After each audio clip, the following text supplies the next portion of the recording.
Hello students, आज हम आपको बताएंगे डीएनए संरचना का द्विकुंडलिनी मॉडल के बारे में। पहले हम आपको पिछले वीडियो में हमने बताया था कि 1869 में, ठीक है ना, 1869 में फ्रेडरिक मैस्टर ने केंद्रक में पाए जाने वाले डीएनए की खोज किया था और उसका नाम उन्होंने न्यूक्लिन रखा था, ठीक है। लेकिन तकनीकी कारणों से उस न्यूक्लिन अर्थात डीएनए को अलग करना कठिन था, उसके स्ट्रक्चर के बारे में जानना कठिन था, ठीक है।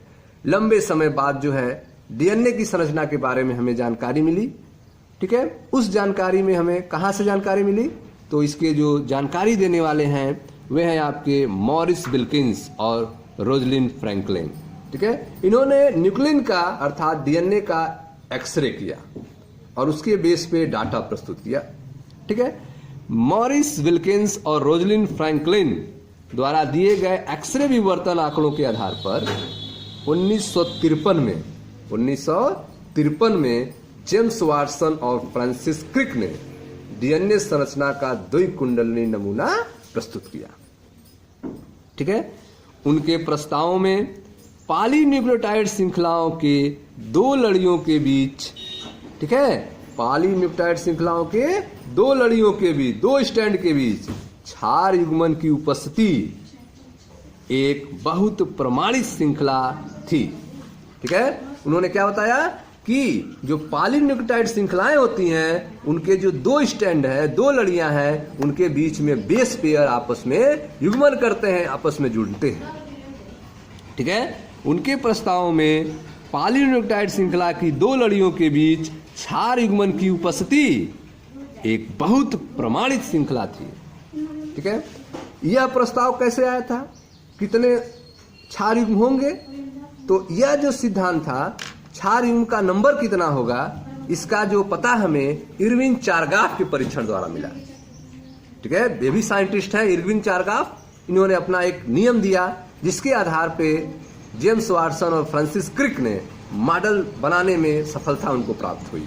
देखिए ध्यान से, इरविन चारगाफ ने क्या कहा था, उपरोक्त प्रस्ताव द्विकुंडलिनी डीएनए के इरविन चारगाफ के परीक्षण के आधार पर था, ठीक है। तो जो भी आपका डबल स्टैंडर्ड स्ट्रक्चर जो दिया गया था द्विकुंडलिनी डीएनए स्ट्रक्चर, वो किस पे बेस था, आधारित था, इरविन चारगाफ के परीक्षण के आधार पर था। इरविन चारगाफ ने क्या बताया था, इरविन चारगाफ ने बताया कि एडेनिन व थाइमिन ए और टी तथा ग्वानिन व साइटोसिन के बीच अनुपात स्थित और एक दूसरे के बराबर रहता है, ठीक है। तो जो एडेनिन थाइमिन का अनुपात है ए बटा टी है और जो ग्वानिन साइटोसिन का अनुपात है जी बटा सी, तो ए बटा टी बराबर जी बटा सी होता है। एडेनिन थाइमिन का अनुपात ग्वानिन साइटोसिन के अनुपात के बराबर होता है। यह बात किसने दिया था, इरविन चारगाफ ने बताया था, ठीक है। इसको आधार लेते हुए और जो मॉरिस विल्किंस रोजलिन फ्रैंकलिन ने जो एक्सरे आंकड़े दिए थे उसको लेते हुए 1953 में जेम्स वाटसन और फ्रांसिस क्रिक ने डीएनए का द्विकुंडलिनी मॉडल प्रस्तुत किया था, ठीक है। तो आइए देखते हैं उस मॉडल के बारे में उन्होंने क्या क्या कहा। क्षार युग्मन पॉलीन्यूक्लियोटाइड श्रृंखलाओं का एक खास विशेषता है, ठीक है। जो आपका बेस पेयर है, जो क्षार युग्म है, उनका मिलना पॉलीन्यूक्लियोटाइड श्रृंखलाओं का एक खास विशेषता है। ये श्रृंखलाएं एक दूसरे के पूरक होते हैं, जो श्रृंखलाएं होते हैं वे एक दूसरे के क्या होते हैं, कॉम्प्लीमेंट्री होते हैं, एक दूसरे के पूरक होते हैं। इसीलिए एक रज्जुक में स्थित क्षार क्रमों के बारे में जानकारी होने पर दूसरे रज्जुक के क्षार क्रमों की कल्पना कर सकते हैं, ठीक है। तो आप देख रहे हैं कि जो क्षार युग्म होते हैं वे एक दूसरे के पूरक होते हैं, ठीक है। एडेनिन, साइटोसिन, थाइमिन, यूरेसिल, इनका एक क्रम होता है, फिक्स पैटर्न होता है कि यह किससे जुड़ेंगे, ठीक है। एडेनिन हमेशा थाइमिन से ही जुड़ेगा, ग्वानिन हमेशा साइटोसिन से भी जुड़ेगा, ठीक है। तो इस तरह से एक जो है पैटर्न मिल जाता है। तो क्षार युग्मन पॉलीन्यूक्लियोटाइड श्रृंखलाओं का एक खास विशेषता है।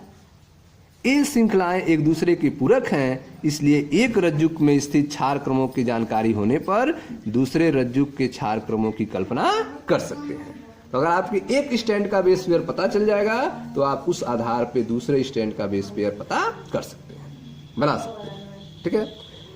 यदि डीएनए, इसे पैतृक डीएनए कहते हैं। ठीक है। डीएनए को क्या आप कहेंगे? पैतृक डीएनए। कि प्रत्येक रज्जु नए रज्जु के संश्लेषण हेतु टेम्पलेट का कार्य करती है। ठीक है। तो जो डीएनए आपका एक स्टैंड है डीएनए का, उसे आप पैतृक डीएनए मानेंगे और प्रत्येक रज्जु एक नए रज्जु के निर्माण हेतु टेम्पलेट का कार्य करेगा। तो पैतृक डीएनए का स्टैंड किसका काम करेगा? टेम्पलेट का कार्य करेगा, और उसी का कॉपी करके दूसरा स्टैंड तैयार होगा, जो क्या किसी क्या कहेंगे? संतत डीएनए कहेंगे। तो यदि डीएनए, इसे पैतृक डीएनए कहते हैं कि प्रत्येक रज्जु नए रज्जु के संश्लेषण हेतु टेम्पलेट का कार्य करते हैं। इस तरह से दो द्विरज्जुक डीएनए का निर्माण होता है। दो द्विरज्जुक डीएनए का निर्माण होता है, जिसे क्या कहेंगे? संतत डीएनए कहते हैं। ठीक है। जो पैतृक डीएनए अणु के समान होते हैं। तो आप देख रहे हैं कि जो डीएनए है आपका पैतृक डीएनए, उसी का कॉपी जो तैयार होगा द्विरज्जुक डीएनए, उसे संतत डीएनए कहेंगे, और ठीक वह एक दूसरे के बराबर होंगे। तो यदि डीएनए, जिसे पैतृक डीएनए आप कहेंगे कि प्रत्येक रज्जु नए रज्जु के संश्लेषण हेतु टेम्पलेट का कार्य करेगा, तो पैतृक डीएनए किसका काम करेगा? नया स्टैंड बनने के लिए टेम्पलेट का कार्य करता है। टेम्पलेट का कार्य करता है, सांचे का कार्य करता है। इस तरह से दो द्विरज्जुक डीएनए, जिसे संतत डीएनए कहते हैं, का निर्माण हो जाता है, जो पैतृक डीएनए अणु के समान होते हैं। ठीक है। इस कारण से आनुवांशिक डीएनए की संरचना के बारे में बहुत स्पष्ट जानकारी मिल सकी। ठीक है ना। तो इन जो कारणों थे, इसी कारणों के आधार पर जो है आनुवांशिक डीएनए की संरचना के बारे में स्पष्ट जानकारी मिल सकी। तो आइए अब देखते हैं कि द्विकुंडली डीएनए स्ट्रक्चर में क्या क्या विशेषता थी, उसकी खास बातें क्या हैं, जिसे 1953 में जेम्स वाटसन और फ्रांसिस क्रिक ने दिया था। ठीक है। तो आप देखें ध्यान से इनकी क्या क्या विशेषता है। डीएनए, द्विकुंडली डीएनए संरचना की खास विशेषताएं। पहला है आपका को, यह दो पॉलीन्यूक्लियोटाइड श्रृंखलाओं का बना होता है। जो डीएनए होता है वह दो पॉलीन्यूक्लियोटाइड श्रृंखलाओं का बना होता है, जिसका आधार शर्करा फास्फेट का बना होता है, और वह क्षार भीतर की ओर प्रक्षेपित होता है। ठीक है। तो द्विकुंडली डीएनए की पहली विशेषता है कि यह दो पॉलीन्यूक्लियोटाइड श्रृंखलाओं का बना होगा, जिसका आधार शर्करा फास्फेट का बना होगा, और भीतर की ओर क्षार उसमें प्रक्षेपित होंगे। भीतर की तरफ उसमें क्या जुड़े होंगे? क्षार होंगे। तो यह दो पॉलीन्यूक्लियोटाइड श्रृंखलाओं का बना होता है, जिसका आधार क्षार शर्करा फास्फेट का बना होता है, और क्षार जो होते हैं, ठीक है, शर्करा फास्फेट का बना होता है इसका आधार, और जो क्षार होते हैं वह भीतर की ओर प्रक्षेपित होते हैं। ठीक है ना। देखें ध्यान से, यह आपका स्ट्रक्चर है, जिसमें आप देख रहे हैं यह दो श्रृंखलाएं हैं। यह पहली श्रृंखला है और यह आपकी दूसरी श्रृंखला है। ठीक है। द्विरज्जुक पॉलीन्यूक्लियोटाइड श्रृंखला के बारे में आप पढ़ रहे हैं, डीएनए के बारे में। इसके दो स्टैंड होते हैं, यह पहला स्टैंड है और यह दूसरा स्टैंड है। बीच में आप देख रहे हैं कि यह क्षार है जो प्रक्षेपित है। बीच में बेस पेयर है जो प्रक्षेपित है। यह पहली बात जो है आपको बताया गया था। इसके बेस जो है शर्करा और फास्फेट बनाते हैं। जो बेस हैं देखे ध्यान से, शर्करा है, फास्फेट है, शर्करा है, फास्फेट है, शर्करा है, फास्फेट है। ऊपर भी आप देखें शर्करा फास्फेट, यह बेस बनाने का काम कर रहे हैं, आधार बनाने का काम कर रहे हैं। और बीच में जो आपका नाइट्रोजनी क्षार है, cytosine, guanine, cytosine, thymine, adenine, यह बीच में आपके प्रोजेक्टेड है, प्रक्षेपित है। यह पहली बातें हैं। ठीक है।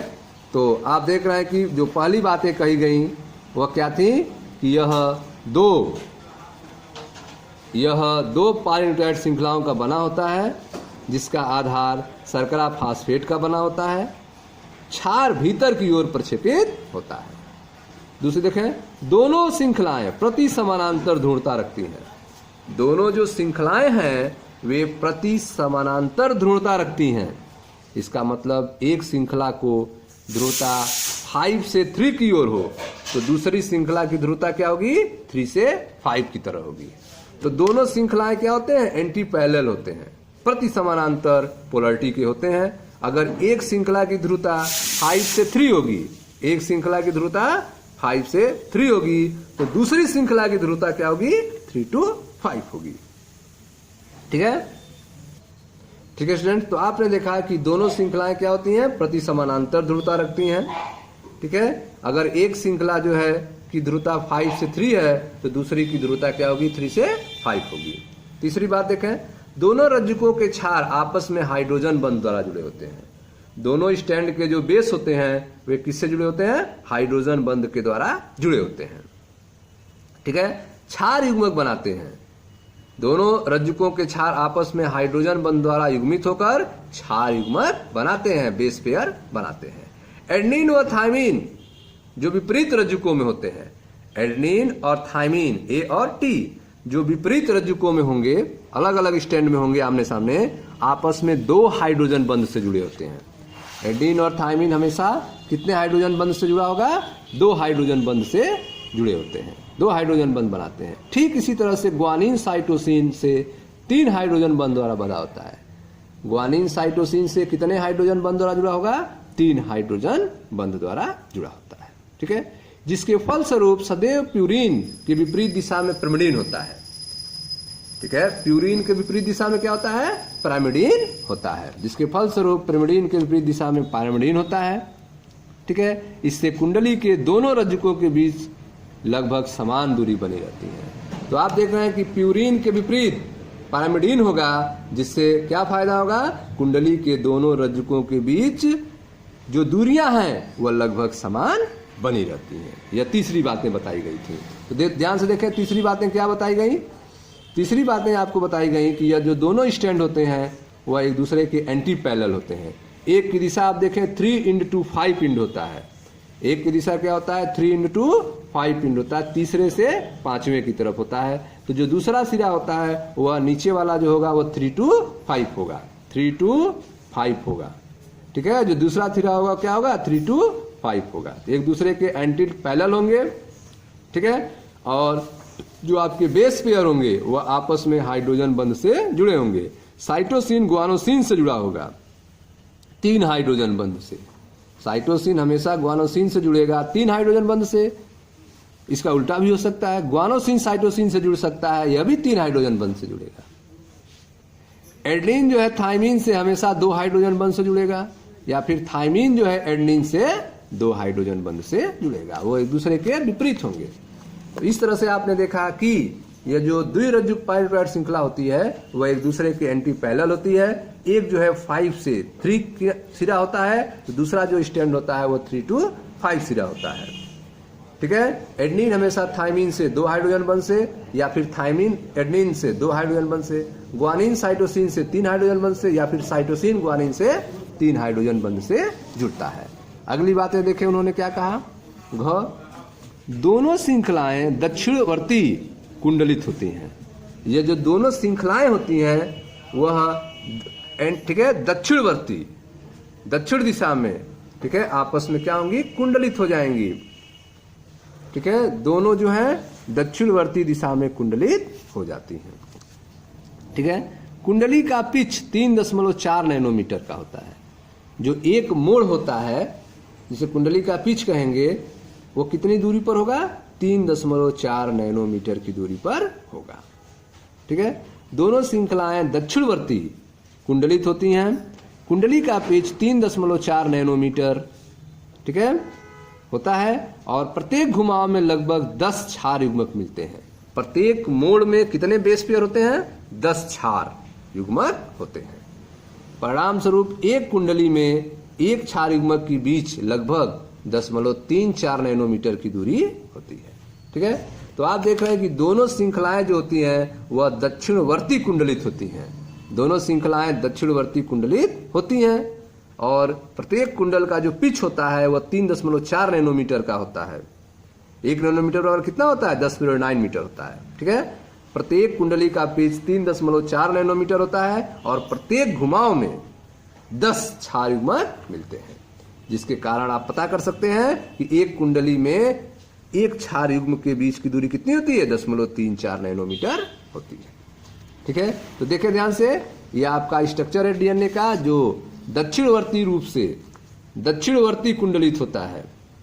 ठीक है, इसमें आप देख रहे हैं एडेनिन थायमिन, कलर चेंज करके दिखाया गया है, एडेनिन और थायमिन को, ग्वानोसिन और ग्वानिन और साइटोसिन को, ये आपस में जुड़े हुए हैं। ये आप देखें, यह 2 स्टैंड है डीएनए का, एक जो है 5 to 3, एक को मानेंगे तो दूसरा वाला क्या होता है? 3 to 5 होता है। यह आपस में, यह बेस पेयर जो होते हैं वे इसका आपस बीच में प्रक्षेपित होते हैं और आपका शर्करा और फास्फेट जो है बेस बनाने का काम करता है, आधार बनाने का काम करता है। और यह बीच में जो बेस हैं आपके वो जुड़े होते हैं। ठीक है, यह बेस जोड़ा आप देख रहे हैं, जिसमें आप देख रहे हैं ग्वानोसिन जो है वह साइटोसिन से जुड़ा हुआ है, एडेनिन जो है वह थायमिन से जुड़ा हुआ है। तो इस तरह से ये जुड़े हैं। ठीक है, यहाँ से आपका यहाँ से यहाँ तक एक पिच बन रहा है। ठीक है, यहाँ से यहाँ तक एक पिच है जिसकी दूरी कितनी होती है? 3.4 नैनोमीटर होती है। ठीक है, इसमें कितने बेस पेयर होते हैं? इसमें 10 क्षार युग्म होते हैं। ठीक है, 2 क्षार युग्मकों के बीच की दूरी कितनी होती है? तो आप देख रहे हैं कि 0.34 नैनो